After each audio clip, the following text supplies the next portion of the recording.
우리 하나님 말씀 찾을 때 마가복음 6장 9절과 10절의 말씀입니다.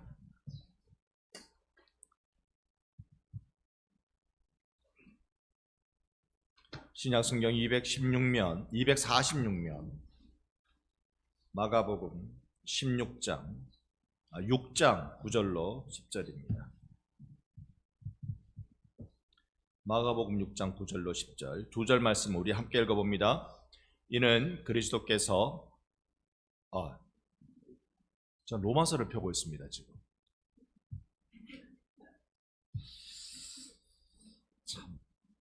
제가 마가복음 6장을 다시 폈습니다. 6장 9절로 10절 6장 9절로 10절 같이 읽습니다. 신만 씻고 두 벌로 또 입지 말라 하시고 또 이르시되 어디든지 누구의 집에 들어가거든 그곳을 떠나기까지 거기에 유하라. 아멘. 예수님께서 가지고 계신 꿈이 비전이 무엇이었을까? 우리가 꿈꾸는 자에 대한 말씀을 계속 함께 나누고 있는데요. 지난주까지 우리 구약의 비전에 관련된 말씀을 같이 나눴습니다. 이제 오늘부터 신약의 비전에 관한 말씀을 함께 나누게 될 텐데요.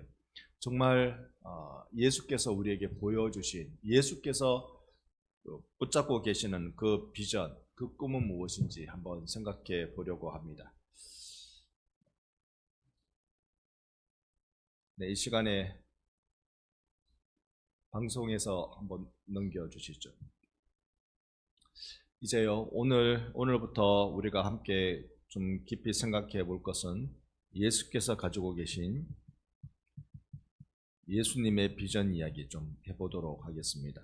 우리가 예수께서 그토록 가지고 계신 비전을 우리가 살펴보면 산상수훈 부분과 주기도문을 통해서 우리가 충분히 살펴볼 수 있는데요.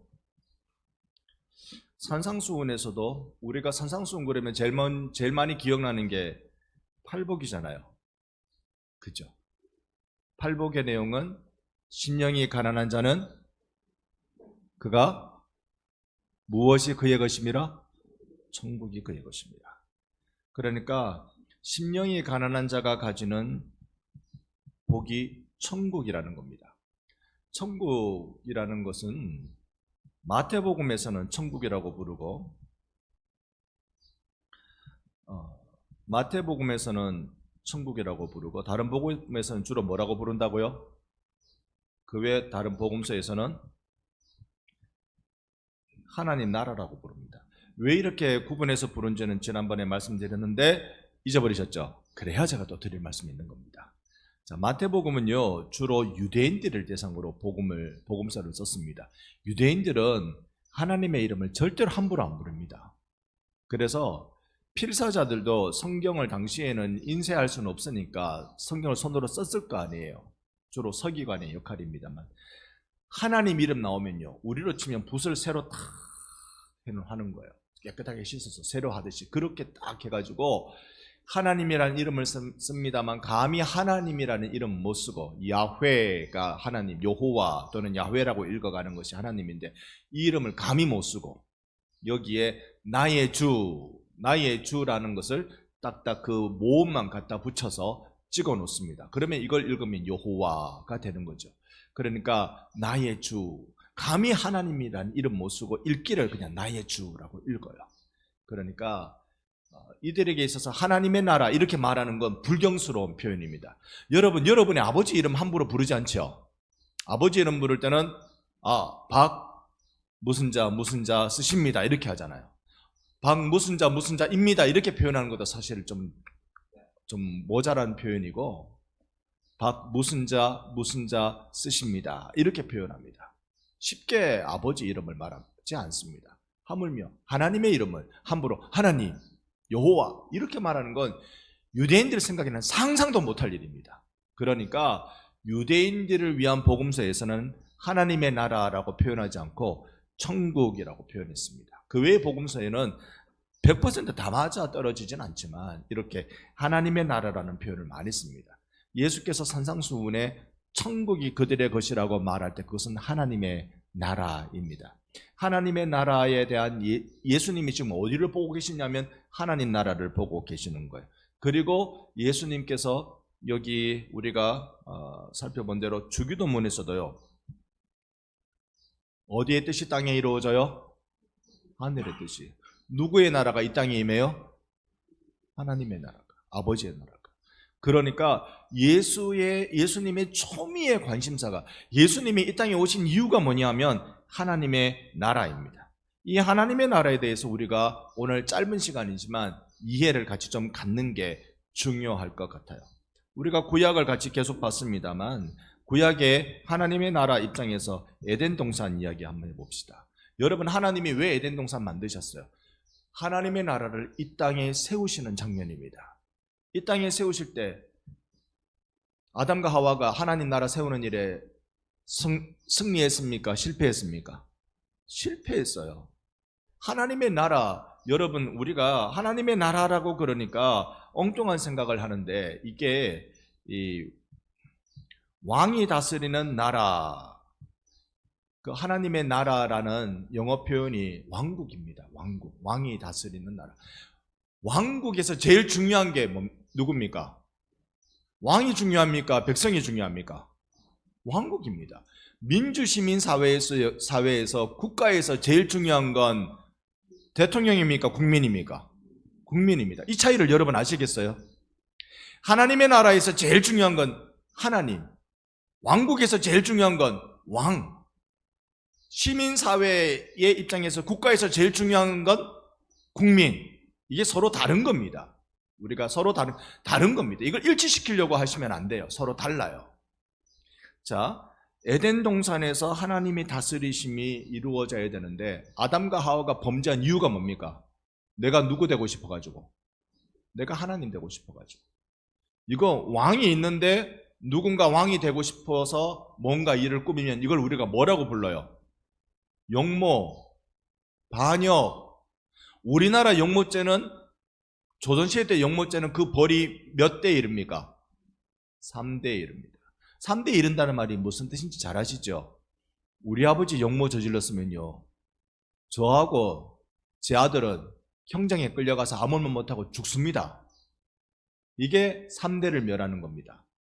중국에서 용모를 일으키면 몇 대인 줄 아세요? 구족입니다. 그러면 나 저 사람 모르는데, 구족이면 몰라요. 난 모르는데 어느 날 저 사람이 이상한 짓 했다고 나를 끌고 가서 목 베어 죽이는 겁니다. 씨를 말리는 거예요. 이만큼 용모는 무시무시하게 다스립니다. 하나님이 에덴 동산에서 아담과 하와가 저지른 죄가 영모고 반역인데 이걸 어떻게 하나님이 응징하십니까? 에덴 동산에서 쫓아내버리죠. 떠나게 만듭니다. 그때도 하나님은 긍휼을 베푸사 그에게 벌거벗어 부끄러워하는 그들에게 가죽옷을 해 입히셨다 말씀을 드렸습니다.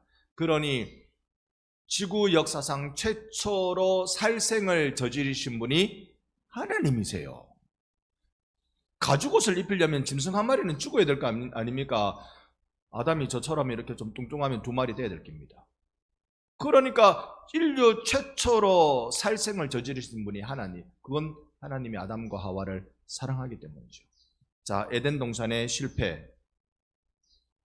그래서 하나님이 이 하나님의 나라를 또 누구에게 이루어지게 하십니까? 그 다음에 아브라함입니다.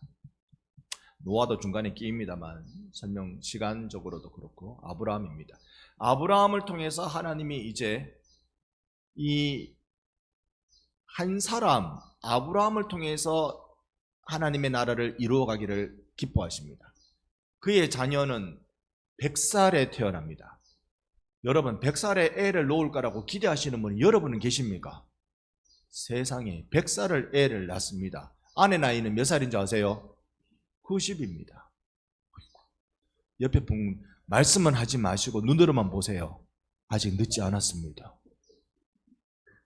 눈으로만 보세요. 말씀하지 마시고. 100살. 불가능한 것에서 가능을 만들어내는 것. 구원의 여망이 없는 것에서 구원을 일으키는 것. 이게 하나님이 제일 잘하시는 거예요. 그렇게 되는 거라고, 구원은 그렇게 오는 거라고 우리에게 알려주기 위해서 하나님이 아브라함이 도저히 안 되는 100살 때까지 하나님 기다리신 거죠.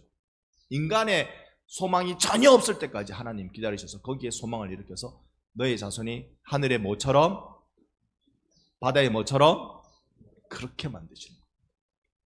자, 여기에 이 아브라함의 하나님의 언약, 아브라함을 통해서 이루어지는 하나님의 언약이 어디로 전달되느냐 하면 다윗을 통해서 전달됩니다.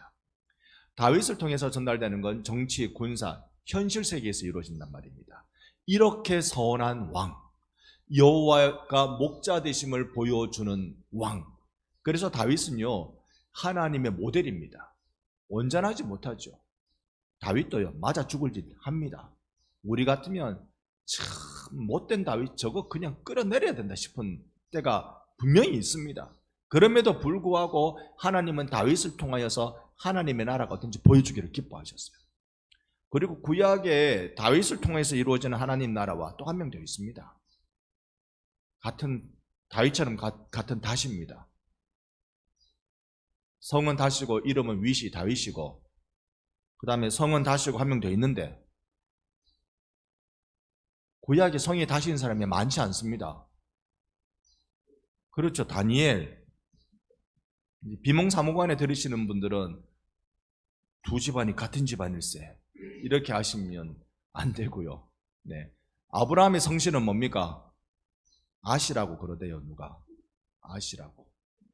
그래서 다시라고 말씀드린 겁니다.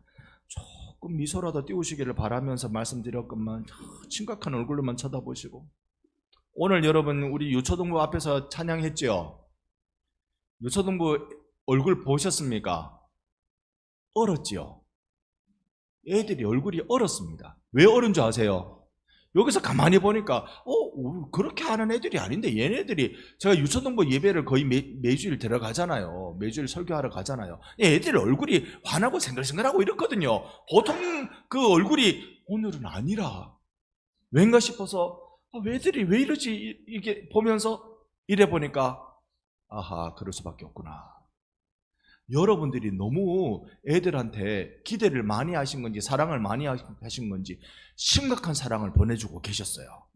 그러니까 애들이 얼굴이 확 굳어버리죠. 옆에 분께 인사합시다. 오후에 은혜 누리며 말씀드립시다. 제 속마음은요, 깨어서 말씀드립시다, 이 뜻입니다.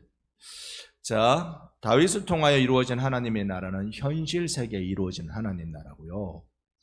다니엘을 통해서 이루어지는 나라는 천상에서 이루어지는 하나님의 나라, 영적 세계에서 이루어지는 하나님 나라를 다루고 있는 겁니다. 자, 우리 지금은 예수님이 보시는 하나님 나라니까 좀 바로 넘어가도록 그렇게 하겠습니다.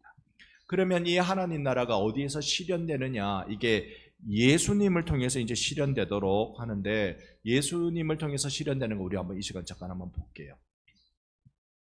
우리는 자꾸 하나님의 나라를 이야기하면 영적인 것만 생각합니다. 구원 이야기 먼저 좀 해봅시다. 오래전에 제가 좀 유머로 말씀드렸는데 그런 거 있는 것 같아요. 같은 설교 100번 해도 기억 안 나는데 유머는 한 번만 얘기해도 기억이 남아서 유머를 다시 쓰는 순간 우리 목사님 설교 재탕이다, 딱 그렇게. 자, 그런 줄 알면서도 옛날에 했던 유머를 다시 한번 써보겠습니다. 아내가, 남편이 예수 안 믿어요. 아내가 예수 믿는다고 가서 헌금을 하는데, 네 헌금 왜 넣어? 11조 했대요. 남편이 머리를 끄면서 11조를 드리면 그 다음에 뭐 주는데? 구원을 준대요. 네 정신 있나 없나? 11조나 드리는데 구원밖에 못 받아오냐? 옆에 인사합시다. 어지간하면 깨워서 말씀드립시다. 어지간하면 좀 11조나 갖다 바치는데 구원밖에 못 받아오냐? 우리가 이 생명을 나누어 주시는 구원 이야기할 때요, 자꾸 영적인 것만 얘기합니다. 주로 우리 장로교 같은 보수교단들은요, 영적인 이야기를 합니다. 영혼 구원이 중요하죠. 영적인 이야기를 한다는 말이, 그것은 이 영혼 구원을 이야기한단 말입니다. 근데 영혼 구원만큼 중요한 게 뭐냐면 사회 구원입니다. 사회 구원이란 말은 우리가 살고 있는 이 삶의 자리가 여기가 하나님 나라 되게 해야 된단 말입니다. 자, 위에 영혼 구원만 하나님 나라가 되는 게 제일 중요하다 그러면 여러분 빨리 나 죽게 해달라고 기도하세요. 맞죠? 영혼 구원만이 정말 중요하다 그러면, 그거밖에 없다 그러면 여러분 좀 부탁한데 빨리 죽으십시오. 버뜩 죽으십시오. 죄 많은 세상 말로 버티고 있습니까? 아프면 의사요, 나 손대지 마이소, 나 천국 가야 됩니다, 손대지 마이소 하고 버뜩 죽으십시오. 근데 살려달라고 왜 몸부림치냐고요. 영혼 구원만 중요하다 싶으면 빨리 죽으면 됩니다. 우리가 하나님 나라 이야기할 때 하나님 나라 이중성을 기억해야 됩니다. 천상에서 이루어지는 하나님 나라와 이 땅에서 이루어지는 하나님 나라가 있어요. 이 관계를 이해하지 못하면 우리 보수 교단 쪽에 있는 분들은요, 자꾸 영혼 구원만 중요하대요. 영혼 구원만 중요하대요. 아니, 영혼 구원만 중요하면 밥도 여러분 요만큼만 드십시오. 그래야 빨리 죽을 거 아닙니까? 우리가 중요한 거 놓쳐버리고 삽니다. 영혼 구원이 소중합니다. 이게 100% 중요합니다. 그만큼 우리가 살고 있는 삶의 자리의 구원, 사회 구원이 중요합니다. 이게 100% 중요합니다. 삶의 자리가 중요하다는 건 이 땅에 하나님의 나라가 임하게 해야 된단 말입니다. 저는요, 제 신앙의 배경이 고신입니다. 사실 고신에서요, 고신의 제일 유명한 학생 운동단체가 SFC라고 있어요. 학생신앙운동. 이쪽이 학생신앙운동을 보면 공산당 같아요. 선서하는 거 보면 우리는 그 선서 내용이 공산당 선서 내용이랑 용어가 좀 비슷한 게 좀 있어. 그래서 제가 대학 가서는 선교단체 다른 데 다녔는데, 다른 데 있으면서 이 학생신앙운동 비판하기는 저놈들 공산당이다, 순빨갱이다, 웃자고 그런 얘기를 하기도 합니다. 그런데요, 이 강령에 정말 중요한 건 우리가 이 세상을 어떻게 바라보느냐, 이 세상에 임하는 하나님의 나라는 무엇이냐. 그건요, 이 세상에 하나님 나라 이루기 위해서 우리가 해야 할 일이 뭐죠? 교회가 세상 가운데 하나님 나라 이루기 위해서 교회가 해야 할 일이 뭡니까? 기도하고 있는 건 맞죠? 맞는데 그리스도의 나라가 이 땅에 임하게 하기 위한 헌신과 노력이 필요하죠. 그게 뭐냐면, 지난 부활절 전후로 제가 주로 말씀드린 게 용서를 말씀드렸습니다. 교회가 가지고 있는 강력한 힘은요, 권력을 붙잡는 게 아닙니다. 믿는 사람 대통령 되면 된다, 아니라는 거 우리 발견했잖아요. 우리나라에서 장로가 대통령 되면 된다고 생각했던 거 아니라는 거 우리 발견했잖아요. 그러면 무엇이 이 나라가 하나님 나라 되게 만드느냐? 그 교회가 가지고 있는 가장 강력한 힘을 사용해야 돼요. 그 힘을 사용하지 않고 겉으로 보이는 힘만을 사용하려고 하니까 교회는 권력단체로 저기 밀려나 버리는 겁니다. 권력을 추구하는 단체로 밀려나는 겁니다. 정말 교회가 가지고 있는 가장 강력한 힘은 뭐냐면 용서입니다. 옆에 분과 인사합시다. 예수의 이름으로 용서하며 삽시다. 이게 교회가 가지고 있는 가장 강력한 힘이에요. 우리가 이 땅에 하나님의 나라가 이루어지게 하기 위해서 여러 가지 방법이 있겠습니다만, 십자가에서 예수께서 보여주신 가장 강력한 외침과 힘이 뭐였냐면 저들의 죄를 사하여 주옵소서. 예수께서 보여주신, 아니 예수를 죽이려고 달려든 자들이 예수님 죽이려고 해서 미안합니다라고 앞에 와서 사과한 사람 있었습니까? 빌라도가 아유 예수님 제가 잘못 판단했습니다, 사형원도를 잘못 내렸습니다, 미안합니다, 죽어가시는 예수님께 사과한 적이 있었습니까? 아니. 그때 예수님은 용서하셨어요. 이게 교회가 가지고 있는 가장 강력한 힘입니다. 교회의 힘은요, 용서에 있습니다. 그러니 여러분, 용서하며 하나님의 나라를 이 땅에서 이루어 가시기를 바랍니다. 예수께서 보여주신 방법이 우리가 추구해야 될 방법이지 않겠어요? 용서해 가는 겁니다. 그래서 영혼 구원과 사회 구원은요, 같이 가야 돼요. 같이 가야 돼요. 한국 교회가 가지고 있는 이상한 신학의 맹점은요, 영혼 구원만 이야기합니다. 극과 극은 통한다는 걸 제가 이번에 발견합니다. 영혼 구원만 이야기하던 한국 교회가 뭔가 사회에 이슈가 생기니까요, 여기에 하나님 나라 이루어가게 하는 방법이 세상의 저기 저 끝에서 저기 그 자유주의적 교회에서 주로 하던, 진보적 교회에서 주로 하던 행위인 정부를 향하여서 데모해 나가는 겁니다. 저는 너무나도 심각하게 지난 세월들을 바라봤습니다. 코로나 이후로. 너무 심각하게 한국교회가 이토록 신학의 부재, 신학이 없는 상태에서 이토록 무너져가고 있구나. 그거 봤습니다.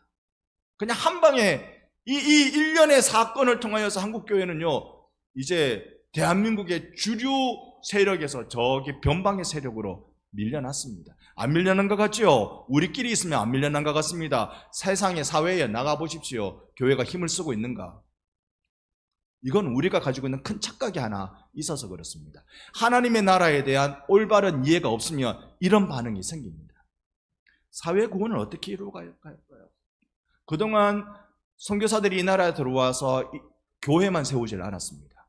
우리나라에 들어온 선교사는 교회와 더불어 삼각전도법이라고 지난번 우리 전주 가신 분들은 배웠습니다만은 교회 그리고 학교 그리고 병원. 영혼 구원이면 교회만 필요하지 학교가 뭐가 필요하고 병원이 뭐가 필요합니까? 근데 선교사들은요 교회만큼 학교 세우고 병원 세웠습니다. 이 부분에 뜨거운 헌신. 여러분 교회는 성도들이 모이면 선교사들이 도와주지 않아도 이제 돌아갑니다. 재정적 후원 안 해줘도 돼요. 성도들이 모이면 그들이 작업할 수 있어요. 자전할 수 있어요. 자립할 수 있어요. 성도들이 알아서 할 수 있습니다. 선교사들은 방향만 알려주면 돼요. 잘못된 방향으로 가면 안 되니까. 신학이 아직 충분하지 않아서 잘못된 방향 가면 안 되니까 방향만 알려주면 돼요. 근데 학교와 교회는요 밑빠진 독입니다. 전주를 우리가 갔습니다만 예수병원도 있고 그랬잖아요. 전주를 갔습니다만 거기는 미국 남장로교회가 여기에 책임을 맡았거든요. 남장로교회가 나중에 본국에 어려움이 생기니까 1920년대에 전 세계 공황이 생기잖아요. 경제 불황이 생겼습니다. 그때 선교지에 뭔가 정리를 해야 되는데 제일 1번으로 정리한 게 뭔지 아세요? 병원을 제일 1번으로 정리했습니다. 왜요? 돈이 너무 많이 들어가니까. 그 돈 가지고 딴 거 할 수 있으니까. 제일 먼저 병원을 문 닫았습니다. 이때 우리나라의 그 논쟁적인 논문들을 보면요. 지금도 그 논문이 있습니다만 제가 여러분께 한번 여쭤볼게요. 교회가, 기독교가 병원을 세우면 전도 목적입니까? 병원 자체의 목적이 있습니까?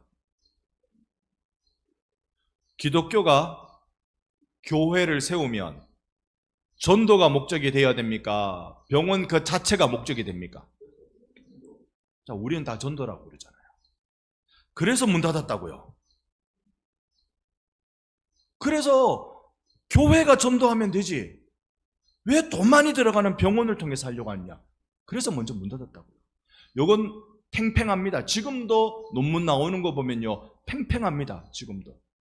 전도 이 병원 자체가 목적이 있다고 얘기하는 이들은 어떤 의미냐면 사람이란 존재가 하나님 형상이잖아요. 그 사람을 살리는 일이 하나님이 원하시는 일이라는 거예요.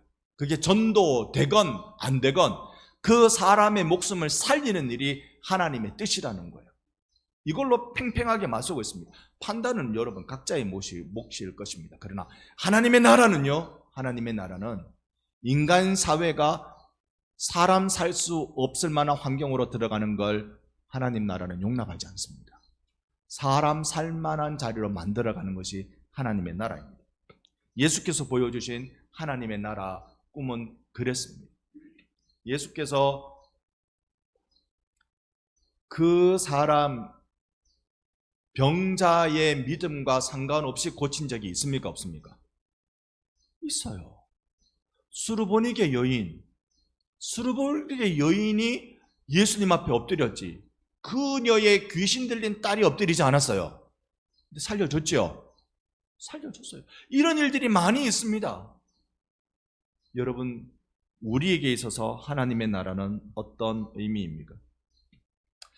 예수께서 보여주신 하나님의 나라의 꿈과 환상에 여기에 붙들려 살아간 사람들의 삶의 모습을 봅시다. 저는요, 이 시계에 추가 이렇게 왔다 갔다 하잖아요. 요즘은 이 괴종시계가 없으니까 그런데 시계추가 왔다 갔다 하잖아요. 이 시계추를 한번 생각해 봅시다.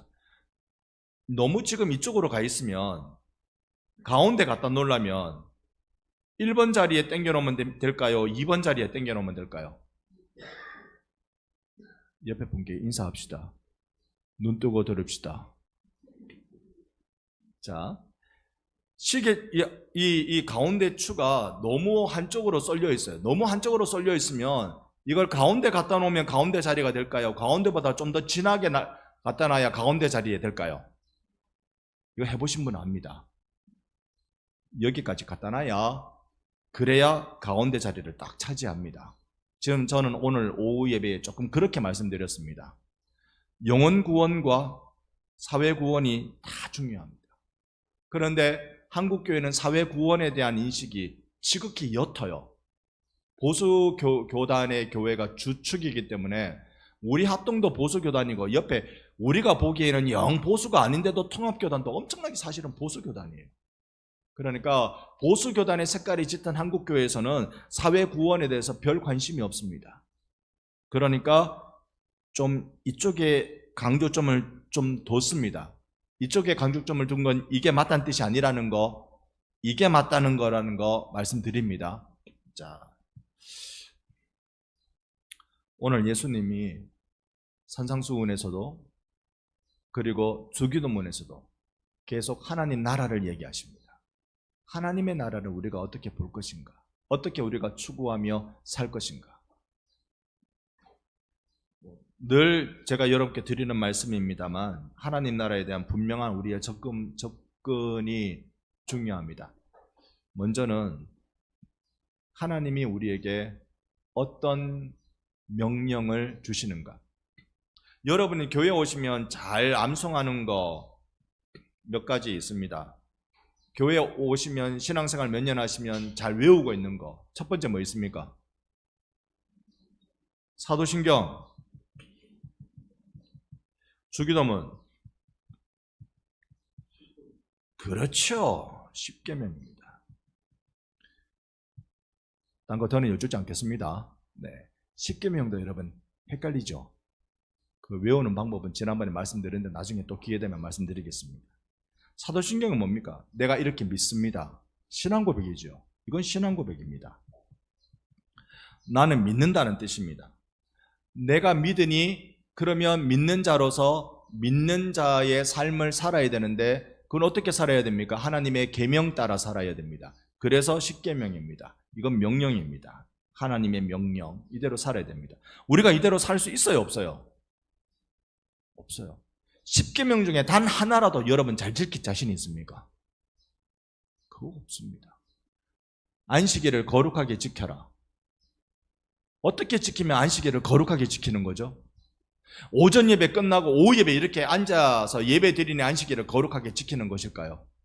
그러면 새벽 기도는요? 오늘 새벽 기도 10여 명 나오셨는데 그러면 새벽 기도 안 나오신 분들은요? 우리가 안식일을 거룩하게 지키는 거 그거 하나도 우리가 엄격한 율법의 규정에 따라서 하면 우리 자신 없어요.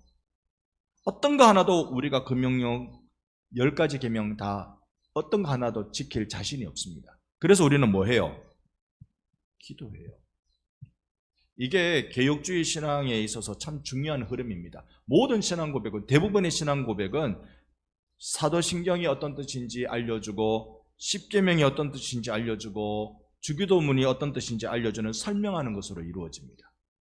하나님 나라는 어떻게 이루어갈까요? 하나님의 나라를 여러분과 같이 함께 이루어가고 싶은데 먼저는요 우리의 신앙 고백이 달라야 됩니다. 우리의 신앙 고백은 뭡니까? 주님은 나의 주와 그리스도가 되신다. 이 구원자입니다. 주님과 구원의 주가 되신다. 이건 우리 나의 주, 나의 주인. 그 다음에 이건 내 영혼을 살려주시는 분, 구원자가 되시는 이 두 가지가 초대교회 때 세례받을 때, 문답할 때 늘 묻는 질문입니다. 그리고 이런 자들에게 이제 예수님이 요구하시는 게 명령이잖아요. 이렇게 살아야 된다. 그 명령이 뭡니까? 십계명을 요약하면 두 가지. 첫 번째가 하나님 사랑. 두 번째가 이웃사랑.